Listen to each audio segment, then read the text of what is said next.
5 కోడిగుడ్లని పొక్కు తీసి ఒక సైడ్ పెట్టుకున్నాను. వేసిన పప్పులు, జీడిపప్పులు, బాదం పప్పులు, మిరియాలు, జీలకర్ర, కొత్తిమీర, కరివేపాకు, ద్రాక్ష, ఒక స్పూన్ నెయ్యి వేసి బాదం పప్పులు,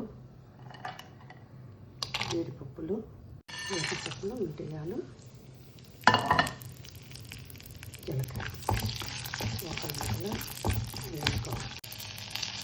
కరివేపాకు, కొత్తిమీర కూడా వేసి వేసుకొని లాస్ట్లో ద్రాక్ష వేసుకొని అది చల్లారిన తర్వాత ముక్కలుగా తిని 5 కోడిగుడ్లో 2 ఎల్లో ముట్టుకు తీసుకొని దీంట్లో మిక్స్ చేసుకొని ఇది రౌండ్గా చేసుకొని ఆ 2 ఎగ్ పీసుల్ని జాయింట్ చేసి అది గ్రేవీలో వేసుకోవాలి.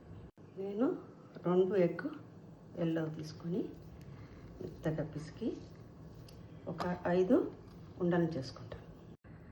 కార్న్ పౌడర్లో అలా రౌండ్ని చుట్టి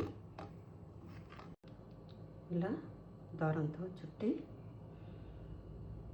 ఎగ్లాగా రెడీ చేసుకోవాలి.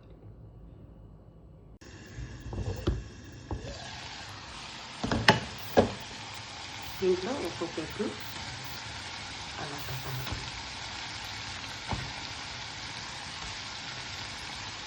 అలా పెట్టి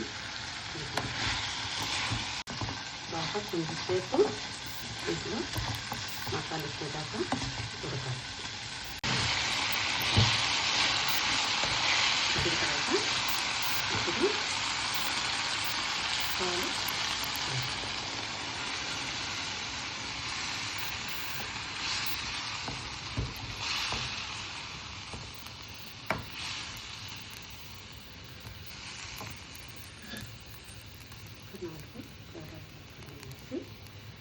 సిమ్లో ఒక 10 మినిట్స్ ఉంచాలి.